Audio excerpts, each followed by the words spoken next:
Cristo en su santuario, el capítulo 5, Daniel 8:14 y la providencia de Dios. La obra de Dios en la tierra presenta, siglo tras siglo, una sorprendente analogía en cada gran movimiento de reforma o religioso. Los principios del trato de Dios con los hombres son siempre los mismos. Los movimientos importantes del presente concuerdan con los del pasado, y la experiencia de la Iglesia en edades primitivas encierra lecciones de gran valor para nuestro propio tiempo. Ninguna verdad se enseña en la Biblia con mayor claridad que aquella de que Dios, por medio de su Santo Espíritu, dirige especialmente a sus siervos en la tierra en los grandes movimientos en pro del adelanto de la obra de salvación.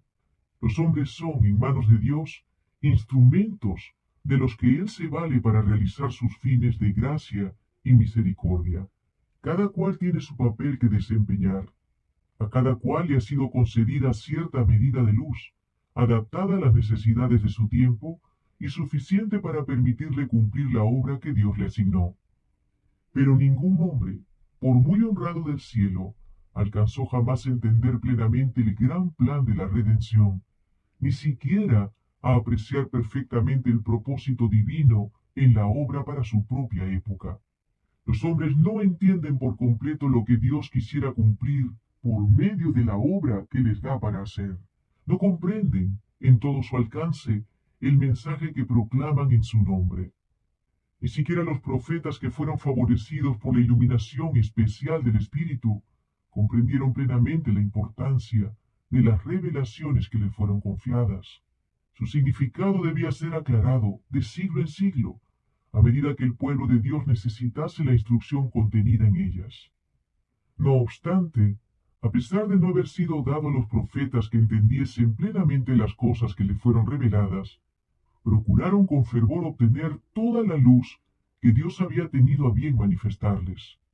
Inquirieron y diligentemente indagaron, escudriñando qué persona o qué tiempo indicaba el Espíritu de Cristo que estaba en ellos. ¡Qué lección para el pueblo de Dios en la era cristiana! Para cuyo beneficio esas profecías fueron dadas a sus siervos, a los cuales fue revelado que no para sí mismos, sino para nosotros, administraban las cosas. Consideren a esos santos hombres de Dios, que buscaron e inquirieron diligentemente tocante a las revelaciones que les fueron dadas para generaciones que aún no habían nacido. Contrasten su santo celo con el apático desinterés con que los favorecidos en edades posteriores trataron este don del cielo. ¡Qué censura contra la indiferencia amante de la comodidad y de la mundanalidad, que se contenta con declarar que no se puede entender las profecías! La experiencia de los apóstoles constituye una lección objetiva. Aunque la mente finita de los hombres es inadecuada para penetrar en los consejos del infinito o para entender plenamente el desarrollo de sus propósitos, que ellos comprendan tan nebulosamente los mensajes del cielo, se debe con frecuencia a algún error o negligencia de su parte. A menudo la mente de la gente y hasta de los siervos de Dios está tan cegada por las opiniones humanas, las tradiciones y las falsas enseñanzas de los hombres, que sólo son capaces de captar parcialmente las grandes cosas que Dios ha revelado en su palabra. Así les pasó a los discípulos de Cristo, aun cuando el mismo Señor estaba con ellos en persona. Su mente llegó a estar imbuida de la creencia popular del Mesías como un príncipe terrenal, quien exaltaría a Israel al trono del imperio universal, y no pudieron entender el significado de sus palabras cuando les profetizó sus sufrimientos y su muerte. Cristo mismo los envió con el mensaje: el tiempo se ha cumplido y el reino de Dios se ha acercado. Arrepentíos y creed en el Evangelio. El mensaje se basaba en la profecía del capítulo 9 de Daniel.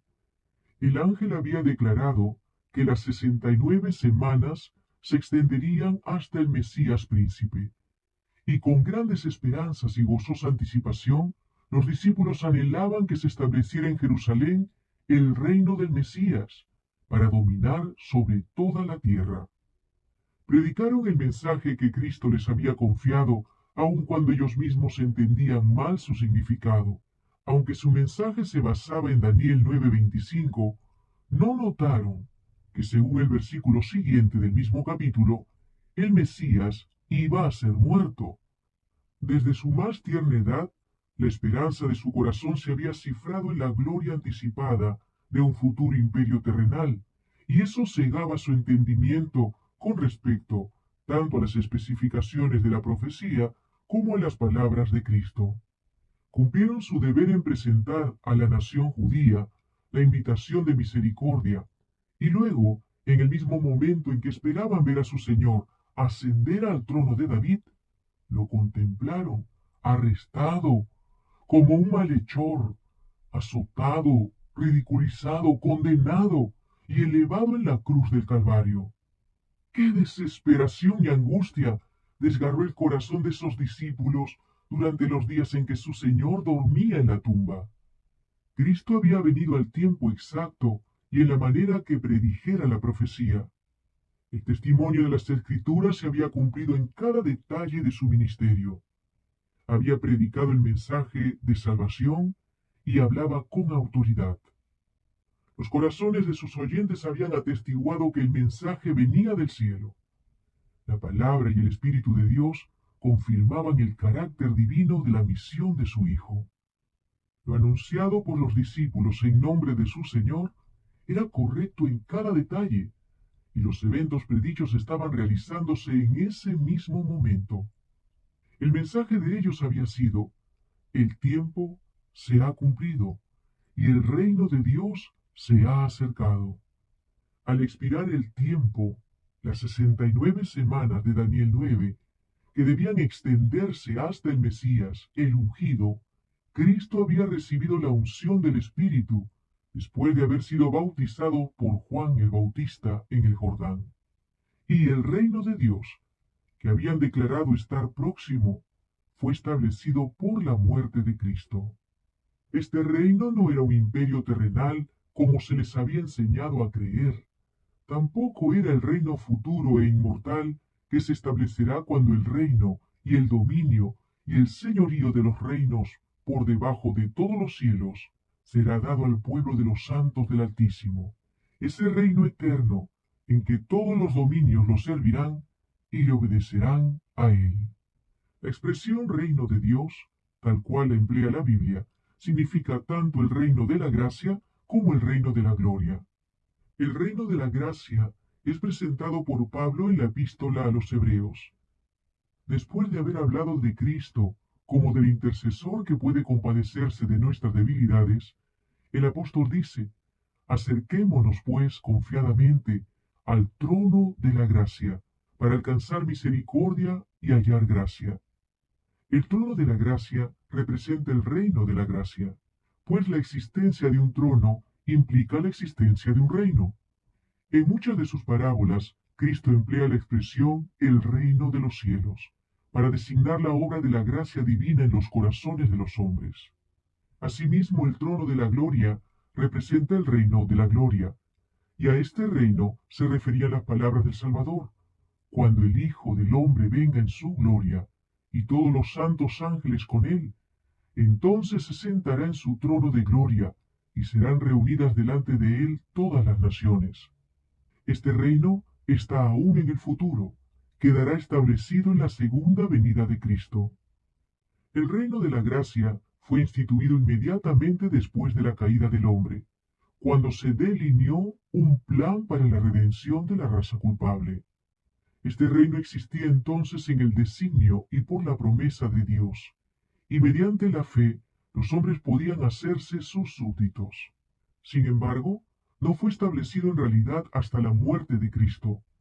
Aún después de iniciada su misión terrenal, el Salvador, cansado de la obstinación e ingratitud de los hombres, podría haber retrocedido del sacrificio del Calvario. En el Getsemaní, la copa de la aflicción tembló en su mano. Aún entonces hubiera podido enjugar el sudor de sangre de su frente y dejar que la raza culpable pereciese en su iniquidad. Si lo hubiera hecho, no habría habido redención para la humanidad caída. Pero cuando el Salvador hubo entregado su vida y exclamado en su último aliento, consumado es, entonces el cumplimiento del plan de la redención quedó asegurado. La promesa de salvación hecha a la pareja culpable en el Edén quedó ratificada. El reino de la gracia, que hasta entonces existiera por la promesa de Dios, quedó establecido. Así, la muerte de Cristo, el acontecimiento mismo que los discípulos habían considerado como la destrucción final de sus esperanzas, fue lo que las aseguró para siempre. Si bien es verdad que esa misma muerte les había producido un chasco cruel, no dejaba de ser la prueba suprema de que su creencia había sido la correcta. El evento que los había llenado de tristeza y desesperación fue lo que abrió la puerta de la esperanza para todos los hijos de Adán, y en la cual se centraban la vida futura y la felicidad eterna de todos los fieles hijos de Dios en todas las edades.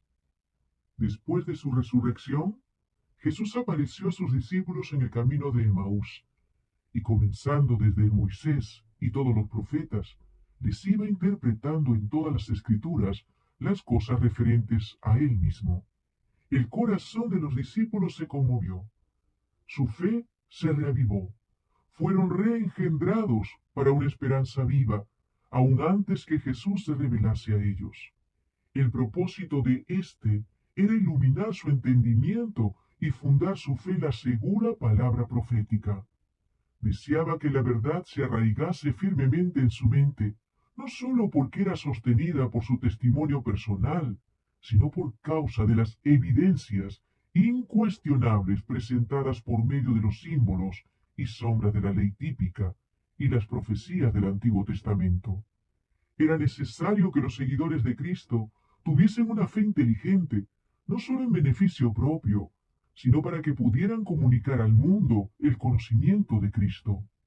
Y como primer paso en la comunicación de este conocimiento, Jesús dirigió a sus discípulos a Moisés y todos los profetas.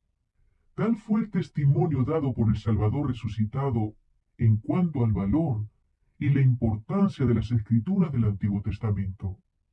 ¿Qué cambio se efectuó en el corazón de los discípulos cuando contemplaron una vez más el amado semblante de su Maestro? En un sentido más completo y perfecto que nunca antes, habían hallado al ser de quien estaba escrito en la ley de Moisés y en los profetas. La incertidumbre, la angustia, la desesperación dejaron lugar a la seguridad perfecta, a la fe despejada. Es sorprendente que después de su ascensión, ellos estuviesen siempre en el templo alabando y bendiciendo a Dios. La gente que sólo sabía de la muerte ignominiosa del Salvador, los miraba para descubrir en sus semblantes una expresión de dolor, confusión y derrota, pero sólo veía en ellos alegría y triunfo. ¡Qué preparación la que habían recibido para la obra que les esperaba! La lección de 1844. Lo que experimentaron los discípulos que predicaron el Evangelio del Reino cuando vino Cristo por primera vez, tuvo su contraparte en lo que experimentaron quienes proclamaron el mensaje de su segundo advenimiento. Así como los discípulos fueron predicando, el tiempo se ha cumplido y el reino de Dios se ha acercado, así también Miller y sus asociados proclamaron que el período profético más largo y último de la Biblia estaba a punto de expirar, que el juicio era inminente y que el reino eterno sería establecido. La predicación de los discípulos en cuanto al tiempo se basaba en las 70 semanas de Daniel 9. El mensaje dado por Miller y sus colaboradores anunciaba la conclusión de los 2300 días de Daniel 8:14, de los cuales las 70 semanas forman parte. En cada caso la predicación se basaba en el cumplimiento de una parte diferente del mismo gran período profético. Como los primeros discípulos, Guillermo Miller y sus colaboradores, no comprendieron ellos mismos enteramente la importancia del mensaje que presentaban. Los errores que desde hacía largo tiempo se habían establecido en la Iglesia les impidieron arribar a una correcta interpretación de un punto importante de la profecía. Por tanto, si bien proclamaron el mensaje que Dios les había confiado para que lo diesen al mundo, sufrieron un desengaño debido a una interpretación equivocada de su significado. Al explicar Daniel 8:14, hasta 2300 tardes y mañanas, luego el santuario será purificado, Miller, como ya lo hemos dicho, adoptó la creencia general de que la tierra es el santuario y creyó que la purificación del santuario representaba la purificación de la tierra por el fuego a la venida del Señor. Por consiguiente, cuando encontró que el fin de los 2300 días estaba predicho con precisión, sacó la conclusión de que eso revelaba el tiempo de la segunda venida. Su error provenía de que había aceptado la creencia popular relativa a lo que constituye el santuario. En el sistema típico, que era una sombra del sacrificio y el sacerdocio de Cristo, la purificación del santuario era el último servicio efectuado por el sumo sacerdote en el ciclo anual de su ministerio. Era el acto final de la obra de expiación, una remoción o un quitar el pecado de Israel.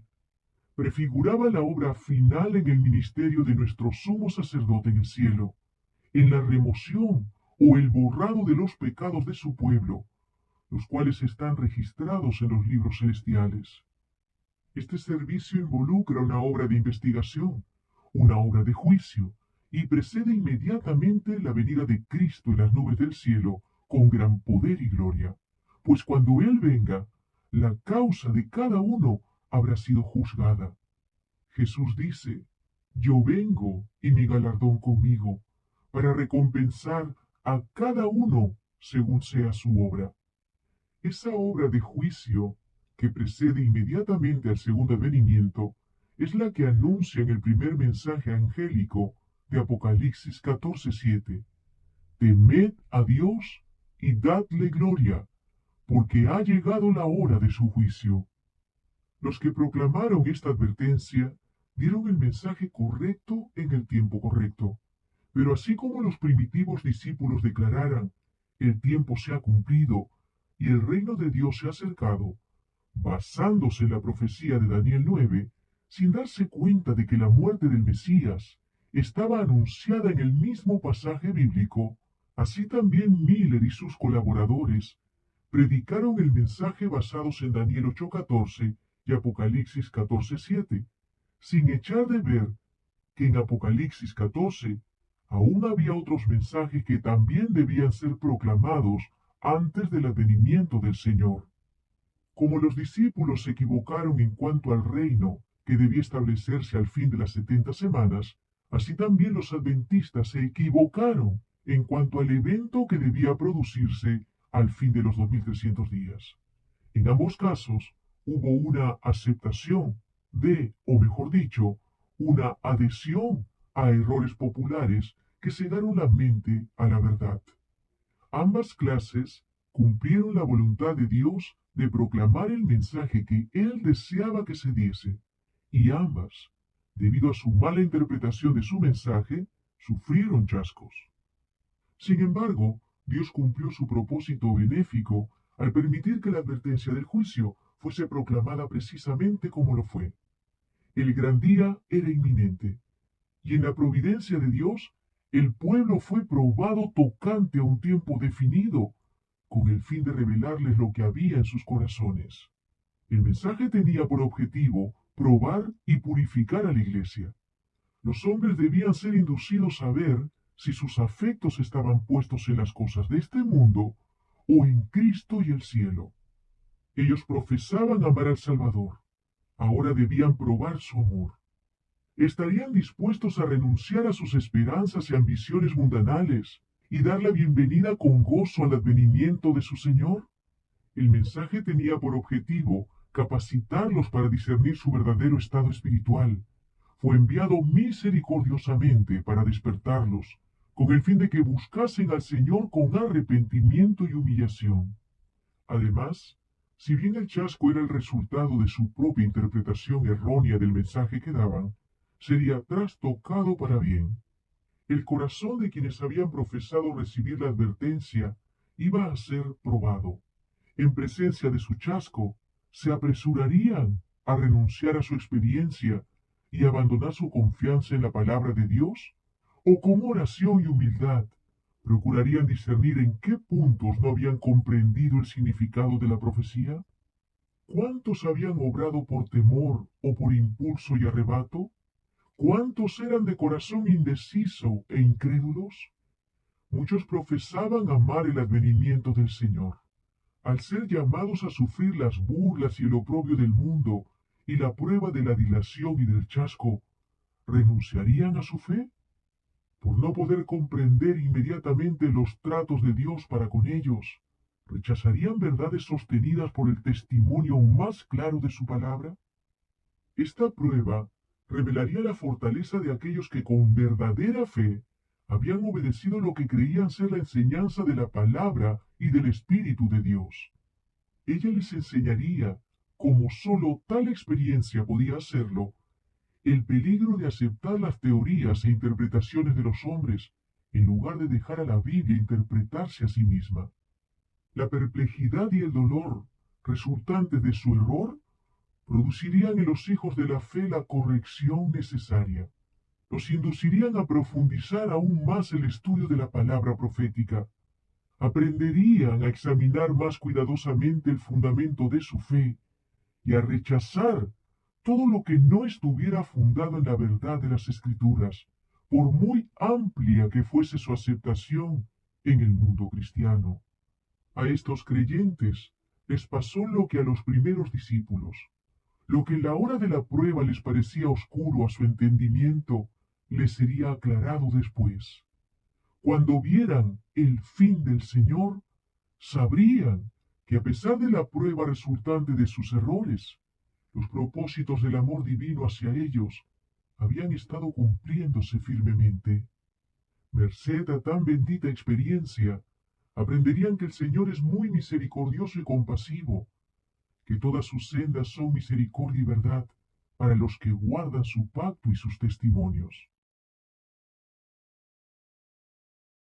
El conocimiento del correcto significado de la frase el día y la hora que nadie sabe, dentro de su contexto cultural, es esencial para comprender las palabras declaradas por nuestro Maestro Santo cuando revela que el específico día de su segunda venida sería al inicio de algún mes lunar, es decir, en el día y hora que nadie sabe.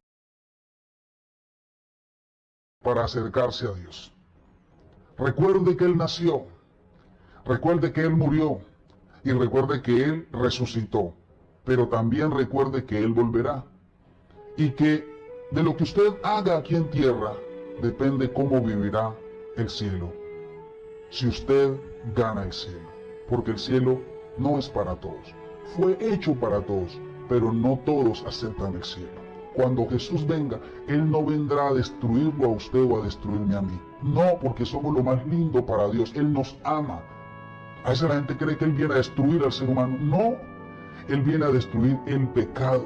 Y como usted se aferró al pecado, Él debe destruirlo a usted con el pecado. Pero si usted suelta el pecado ahora, cuando Jesucristo venga, usted podrá ascender con las nubes de los ángeles, con las nubes de ángeles, con los santos ángeles, y recibirá al Señor.